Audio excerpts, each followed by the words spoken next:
Bonsoir.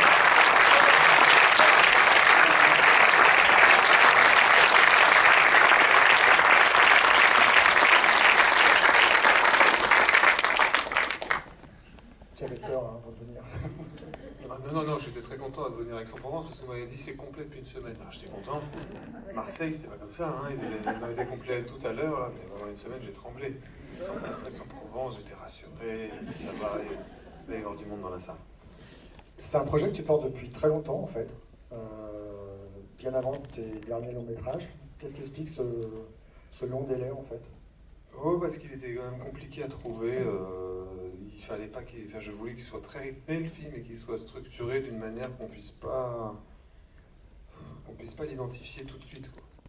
J'aime bien l'idée qu'il soit un peu bizarre le film. Enfin, pas bizarre d'ailleurs, mais qu'il hésite d'un registre, qu'il passe d'un registre à un autre et tout ça. Donc ça, c'était pas facile. Toute la dernière partie, par exemple, on l'a trouvée très tardivement parce que j'étais pas assez satisfait, qu'il fallait réinventer le genre du film de braquage et il fallait lui trouver une alliance avec la comédie romantique et sentimentale et que c'était pas si facile à faire. Le film est dédié à ta mère, tu peux nous expliquer... En fait, ce personnage est très proche de ta mère? Non, il n'est pas non, il est proche. Non, mais il n'est pas proche de ma mère. Non, j'ai ma mère qui a travaillé quand j'étais petit en prison, quand j'avais 8-10 ans. Donc voilà, elle allait en prison le matin, elle revenait le soir, et je la voyais qui portait à bout de bras des projets très difficiles à monter, parce que c'était pas que des ateliers théâtre, c'était aussi des spectacles qu'elle mettait en scène. Elle avait besoin de budget, tout le monde s'en foutait d'aller donner du budget pour faire des spectacles. Donc c'était c'était un métier qu'elle faisait d'arrache-pied, quoi. Je sais pas, donc moi je la regardais en me disant, ma mère va en prison le matin, faire des trucs un peu fous. Et donc après, souvent à la maison, oui, il y avait des gens qui sortaient de prison qui venaient manger. Donc je me suis inspiré de cet univers-là qui, quand j'étais petit, probablement, eux s'amusaient à me romancer leur histoire ou leur manière de faire, de se comporter en société, leur code, du milieu, ou je sais pas. C'est là-dessus dont je me suis basé sur ça. Je vous laisse vite la parole, je suis sûr qu'il y a plein de... Oui, là-haut. On est à vous juste après. Merci monsieur, c'est un film génial et si je pouvais me permettre un truc, c'est de dire que ça pourrait s'appeler l'absolue perfection du crime si le titre n'avait pas été pris par votre scénariste, qui est un des plus grands romanciers français, je tiens à le dire. Tanguy Viel, Celle qu'on appelle, cinéma, je les ai tous lus, hein, c'est pour ça que je vous dis ça. Et ce qui est formidable, c'est que vous arrivez par votre façon de filmer à être dans son écriture, parce que l'écriture de Tanguy Viel, c'est on s'intéresse à ce que pensent les gens. C'est pas tellement que ce qu'ils font, mais ce qu'ils pensent. Et on est dans leur tête tout le temps. Et il y a vos gros plans à chaque fois, avec des silences, et où on est justement dans ce qu'ils ressentent. Il y a plein d'images qui sont absolument fantastiques. Et moi, la question que je me pose, c'est comment votre univers et le sien sont arrivés à s'imbriquer comme ça. Et puis, il y a la musique extraordinaire, qui est de Grégoire Hetzel, qui est aussi un romancier. Voilà. Oui, il écrit aussi. Vous connaissez bien les trucs, là, carrément. Voilà. Et les acteurs, bien sûr, sont formidables. Et puis on a des petits bouts de tous les livres de Tanguy Viel qui reviennent un peu, l'article 353 du Code pénal, etc. Alors, justement, comment votre univers... Et je l'ai posé, ma question. Comment votre univers... Vous avez raison, engueulez-le. Il l'a posé, moi je l'ai compris, cette question. Comment Tanguy et moi, on a travaillé en gros. Voilà. Oui, mais comment votre univers est le sien? Tanguy, au début, je me suis dit, je vais procéder par des trucs très simples. Je me suis dit, bon, je veux faire un polar. Il faut que je fasse un polar et tout ça. Je me dis, premier couac, polar, ça fait tout de suite Michael Mann et tout ça. Je dis, comment je vais faire un truc français qui n'a pas l'air de singer les Américains. Enfin, qui ne fait pas genre, on pourrait faire comme les Américains. Tout à coup, j'ai pensé à Tanguy, parce que j'avais lu ses romans et que j'aimais beaucoup, et que Tanguy utilise la forme du roman policier comme un genre un peu pas noble, et qui lui permet ensuite de développer des personnages qui sont plus nobles. C'est ces personnages que j'aimais beaucoup. Et donc on s'est appelé, il n'avait jamais écrit de scénario, donc tout de suite il m'a dit moi je sais pas si je sais le faire et tout. Je dis c'est pas grave, c'est super bien d'être amateur, je suis un amateur, on commence à travailler ensemble. Mais en fait il n'y a pas que Tanguy, parce qu'il y a aussi Naïla Guiguet, qui est co-scénariste du film et qui a beaucoup fait avec moi le scénario, et avec Tanguy. Mais à un moment donné Tanguy, si vous voulez tous avoir la vérité, il en avait marre. Il dit j'en peux plus, à chaque fois qu'on fabrique une histoire, 2 mois plus tard tu la balayes et on la refait. Je dis eh oui parce que Tanguy c'est pas un roman, c'est pas l'objet que je cherche. Le scénario, c'est pas comme le roman, je le cherche pas fini, je m'en fous en fait. Il faut que au bout d'un moment donné, mais ça doit être 3 ans, il a été très endurant quand même. À un moment donné, il a dit j'en peux plus, là, je sais plus, là, à chaque fois tu changes tout ça. Donc j'ai fait venir Naïla, qui est une scénariste, qui était une jeune scénariste, mais qui commence à plus l'être, enfin elle a 30 ans, mais elle non, pas au top de l'âge, mais de l'expérience. Et comment ça s'est mélangé, je sais pas très bien, ça c'est, on pourrait pas, je lui ai donné à haute voix l'histoire, moi, que je me racontais, et puis petit à petit, on essaye d'inventer. Et c'est aussi artisanal qu'on est là, en train de discuter à 3, et je dis, mais non, il ne faut pas faire ça, c'est pas possible, j'y crois pas. Et lui qui me disait, oui, non, c'est pas possible, c'est nul. Ah si, tiens, quelqu'un a une idée, paf. Et en fait, tout est assez empirique, les choses ne viennent pas d'un coup. Le caviar, par exemple, c'est pas venu d'un coup. Le fait qu'il fallait ça, c'est des trucs aussi. Je vous raconte ce que c'est que quand on écrit un scénario, parce qu'en fait, il n'y a pas vraiment de règles mathématiques, mais c'est un jour, je disais, Tanguy, c'est pas possible, il faut qu'on trouve ce qu'ils vont voler. Je dis, quel va être le butin? On va pas faire de l'argent, il n'y en a plus dans les banques. On va pas faire des vols de tableaux, on a déjà vu dans Ocean 12, après on a répété un truc, c'est pas possible. Des iPhones, Tanguy, vraiment, Tanguy, tu envoies des iPhones. Putain, les mecs, ils ont tous acheté un iPhone, on va avoir des trucs blancs, là, des espèces de caisses blanches avec la petite pomme croquée, merci bien, j'ai pas envie, merci. On cherche, on trouve pas. Un jour, je suis en Corse, et j'étais à table et je discute. Et en Corse, il y a toujours quelqu'un qui connaît quelqu'un qui connaît quelqu'un qui connaît quelqu'un qui a fait quelque chose d'illégal. Je dis, je cherche un coup à faire. Pour un film, j'annonce la couleur, je dis pas, je fais un photo. Et là, un type me dit, ouh, je connais. Ouh, il y a quelqu'un, formidable. Il y a 12 ans, qu'est-ce qu'il avait fait? Il avait pris le camion avec le caviar. Je dis, oh, le caviar, putain, la vache. J'étais dans un endroit dans la montagne où je captais pas. J'appelle Tanguy. Tanguy, tu m'entends? Je lui dis le caviar. Et comme on avait déjà trouvé l'aquarium, parce que l'aquarium c'était l'idée de Tanguy par exemple. Il m'avait dit, ça serait bien qu'il travaille dans un aquarium. Et c'est peut-être même lui l'idée des axolotes. Je crois que c'est lui. Comme il y avait la nouvelle de Cortázar qu'il animait, il y a un Cortázar qui a écrit toute une petite nouvelle sur les axolotes. Tout d'un coup, paf, ça mixait le caviar. Et après, qu'est-ce qu'on s'est dit? Bingo, on les met dans les pingouins, quoi. On les met à un moment donné comme ça, on les met dans... Mais c'est quasi... En fait, c'était presque... Je vais vous dire, les personnages... Moi, je voulais jamais sacrifier à ce que grossièrement je pourrais dire l'humanité des personnages, ou en tout cas le tragique des personnages. Je voulais qu'ils soient très attachants, les personnages, au sens où je les comprenais, quoi. Qu'il fallait qu'ils soient très dessinés, très définis. Et après, il fallait on pouvait tout à fait se permettre d'être rocambolesque. Vous voyez, d'être très aventureux, extraordinaire, au sens où ça sort de l'ordinaire. Des fois, c'est même... De temps en temps, vous étiez là, je sais ce que vous avez pensé, vous avez dit, c'est vraiment crédible ça, je sais pas, mais j'ai envie d'y croire. Vous aviez envie d'y croire, vous dites, c'est sympa, il y avait un truc de... Donc ça pouvait être rocambolesque tout le temps, et par contre, sur les personnages et les liens qui les unissent, ça fallait rester tragique. Il fallait rester très très premier degré. Je pouvais me permettre de l'ironie sur le déroulement de l'histoire, tout en essayant de garder une sorte de crédibilité narrative. Pas vis-à-vis de l'existence, mais que ça soit accepté par vous. Mais ça, on était à 3 quoi, pour le faire. On avait des... C'est bien, ça vous a plu, c'est vrai? Ah, génial. Vous avez bien rigolé ou pas? Ça me fait très plaisir. Bonsoir, déjà bravo pour le film. Et juste, j'avais une question. Vous prenez plus de plaisir quand vous faites un film en tant que metteur en scène ou en tant qu'acteur? Ça dépend. En vrai, je crois que je prends plus de plaisir parce que c'est plus difficile, enfin pas plus difficile, mais c'est plus de complications et donc ça me mobilise plus mon imaginaire quand je mets en scène un film. Mais en vrai, là j'ai joué par exemple, j'ai fait Louis XIII. dans un film sur les Trois Mousquetaires, j'ai rigolé comme un fou.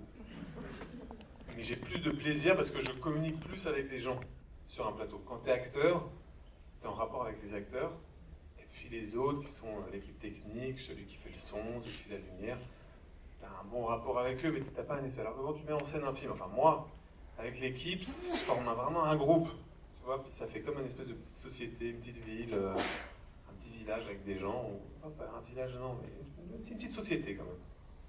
Ça, je trouve ça, voilà. Et comment est-ce qu'on raconte une histoire, d'essayer, parce que moi je me considère comme un acteur narrateur et pas comme un poète, au sens où je me dis, comment je vais faire pour pas vous ennuyer.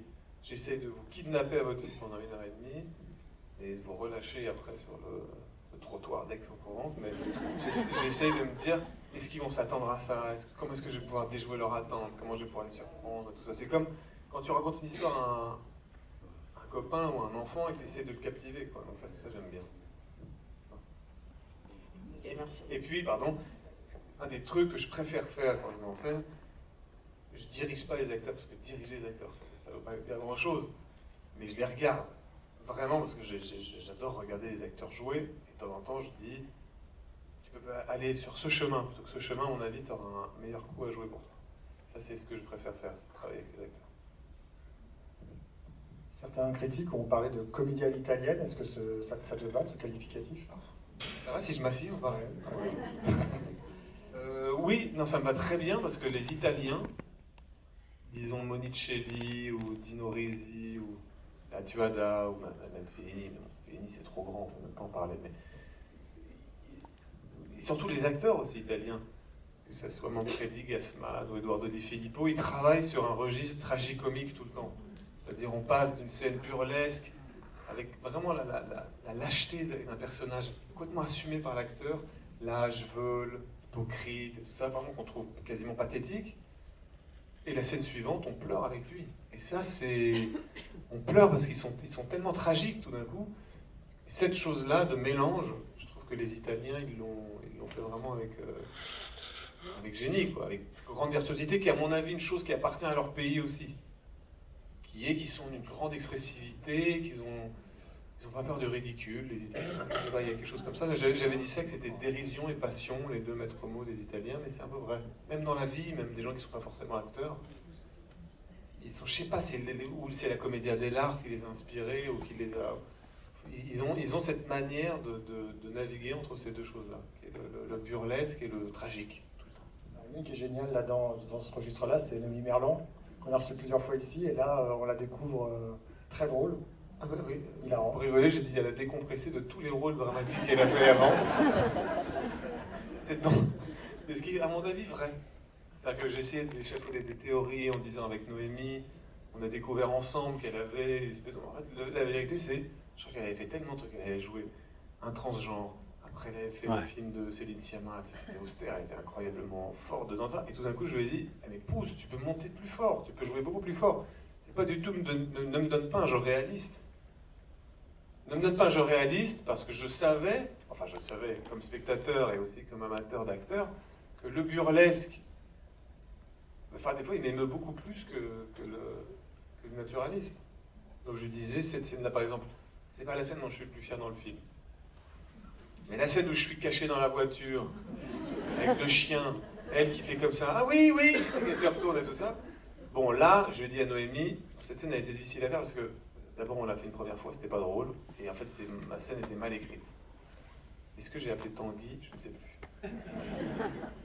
J'étais à Lyon, et je disais, elle est mauvaise. Et j'ai compris pourquoi, enfin, j'ai compris pourquoi c'était pas très drôle. Donc j'ai tout réécrit, et j'ai dit à Noémie, excuse-moi, hier je te poussais, en fait c'est ma scène qui était mal structurée, refaisons-le. Elle m'a dit, donc elle a commencé à jouer, et là elle m'a dit, mais attends, c'est ridicule comment je joue là. Et je dis, non, Jacqueline Maillan. Donc tu prends Jacqueline Maillan, tu y crois Jacqueline Maillan, mais tu vois bien son niveau d'expressivité. Donc tu peux y aller très très fort. On aurait une autre manière de la jouer cette scène, mais c'est pas une scène très intéressante. C'est un mec qui se cache et qui est dévoilé parce que sa complice est trop maladroite, en gros. Et je lui ai dit, on a deux manières de l'aborder, soit naturaliste, soit clownesque et le boulevard, quoi. Donc vas-y. Et ce jour-là, elle a dit, bon, j'ai le droit de jouer comme ça, d'accord. Donc j'ai le droit. Donc elle a fait tout le film comme ça, elle montait dans les aigus, même là, le truc au braquage, là, quand j'ai regardé tout à l'heure à Marseille la fin du film, quand elle se m'a hurlé, même moi, acteur, j'étais surpris comment elle faisait comme ça. C'est parce que j'ai baissé avec tous ces mecs qui étaient comme ça. Je l'ai regardé, ça me gênait un peu aussi, mais c'est très beau parce que quand un acteur tout d'un coup découvre qu'il est capable de faire un genre, ou un genre d'un type de jeu qu'il n'avait jamais fait, qu'il sait vachement bien le faire, c'était très beau à voir. Elle est très drôle dans la vie en plus. Oui, mais elle est moins extravertie quand même. Là, elle est quand même, oh my god, quand elle fait des trucs comme ça, par exemple, elle est quand même...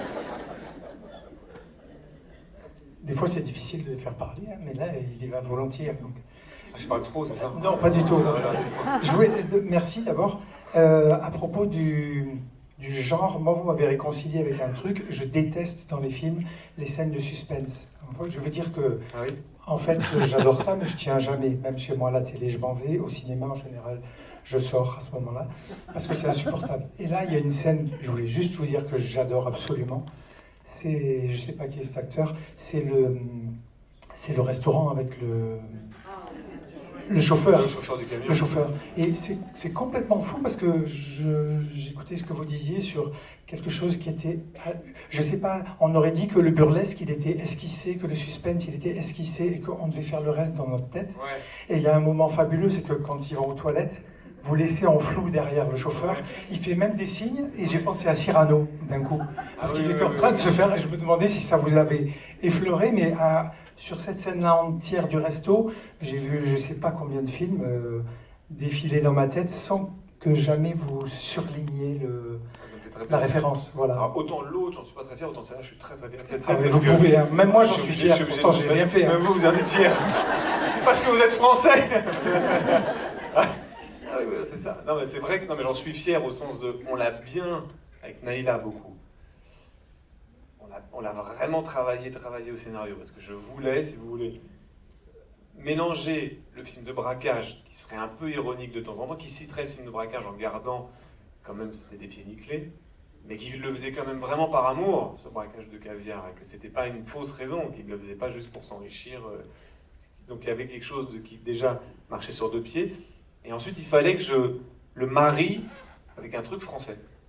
Et tout d'un coup, quand on a trouvé qu'on allait faire le jeu amoureux et que même eux, ils allaient se faire piéger par leur propre piège qui tendait à quelqu'un d'autre, alors tout d'un coup, j'étais assez content. Enfin, j'ai mis vraiment du temps, parce qu'en fait, la vérité, c'est que la veille du tournage, j'ai demandé à Yanis Kebab, qui est un acteur génial, le chauffeur de camion, il n'a jamais joué au cinéma, il fait du stand-up, je l'ai rencontré à Lyon, il est vraiment génial. J'ai demandé à Yanis, Dieu sait que je les ai vraiment dérangés, et à Noémie, j'ai dit, on la répète cette scène. Alors je la répétais, je la filmais avec mon assistant qui filmait le truc. Je regardais le soir, je dis mais qu'est-ce qui va pas, c'est chiant. Parce qu'en fait, il fallait que je dose le moment où elle s'adressait à lui. Enfin, bref. Mais jusqu'à la veille, pour le coup, j'ai appelé Tanguy, j'ai appelé Naïla. J'ai dit putain, j'ai deux versions Tanguy, putain, je ne sais plus laquelle choisir, j'étais perdu. Je prenais mes deux versions de scène, je regardais mes deux versions que j'avais fait jouer par les trucs. Et à un moment donné, je crois la veille, à minuit et demi, 1h, même la productrice, ils sont bien, enfin, écoute Louis, je ne sais pas, t'as deux versions, fais celle qui te chante. J'ai dit on fait celle-là, ok, j'ai décidé, il y a aussi un script chez l'opérateur. C'est vrai que des fois je suis vraiment très indécis, mais j'aime bien faire participer tout le monde à mon indécision. Et j'ai dit choisis celle-là. Et en fait on a commencé la séquence, et ce qui était drôle c'est que jusqu'au pointeur, celui qui fait le point, vous avez vu les changements de point. Donc il fallait que je dirige le pointeur, qui s'appelle Cyril, qui est un jeune homme qui était... Il n'a pas 40 ans d'expérience. J'en disais à ce moment-là, parce que moi je ne pouvais pas voir ce que je faisais, enfin ce qu'il faisait lui, je ne pouvais pas voir le chauffeur non plus. Donc en fait, une espèce d'état où je me disais putain, l'équilibre il est tellement précaire, son changement de point, honnêtement, il est vraiment magnifique. Le moment où on s'assied et tout d'un coup, paf, il regarde et on le voit au loin, le mec, le chauffeur qui commence à les regarder, enfin bref, tout ça me plaît. Et ce qui était beau, c'est que tout d'un coup, Noémie et Yanis ont transcendé la scène, c'est-à-dire Noémie, honnêtement, j'ai été sur les fesses, tellement j'ai dit, mais comment est-ce que je trouve ce truc, c'est tout ce que je lui ai raconté sur Marivaux, sur l'idée qu'un vrai sentiment peut venir d'une imitation d'un sentiment. Moi, j'ai joué Les fausses confidences de Marivaux, et c'est ça, une des règles du marivaudage, c'est pas la main dans le placard. C'est que le marivaudage, c'est qu'on peut manipuler quelqu'un au point de faire naître chez lui un sentiment amoureux. Donc ça, c'était... Je me disais, voilà, ça c'est le mariage que je veux faire entre le film de braquage et le marivaudage, on pourrait dire. Et quand tout d'un coup, j'ai vu les deux acteurs qui ont... L'autre, Yanis Kebab, quand il regardait en gros plan, il se mettait à regarder, je pouvais même plus, je pleurais de rire pour un truc qui est... C'est pas un truc de comédie incroyable, mais il était tellement juste, c'est tellement dur d'écouter des gens et de faire semblant que personne ne nous regarde pendant qu'on écoute, vous voyez. Et Noémie, elle a fait 7 prises, virtuose, 2 minutes 30, la plus difficile après, c'était quand il a fallu mettre moi mon plan. Parce que le metteur en scène, il était heureux comme un pape de voir 2 acteurs qui tout d'un coup étaient géniaux. L'acteur, j'ai pris une frousse de fou, parce que je me dis, mais moi je ne sais même pas si je vais arriver à être à leur niveau, là, les deux, ils ont été très bons. Et c'est vrai que dans les toilettes, après ça, c'était... Non, je suis vraiment content, j'aime vraiment bien cette scène, parce que... Non, mais je sais plus très... On la regarde, mais c'est pas... C'est vraiment du fait de tout le monde, on sait plus, mais... Tout d'un coup, on se prend de pitié même pour ce pauvre chauffeur, et en même temps, on se dit, bah non, il a raison, il les regarde, ils ont l'air super vrais, tout ça. J'aime bien comment elle est instable, quoi.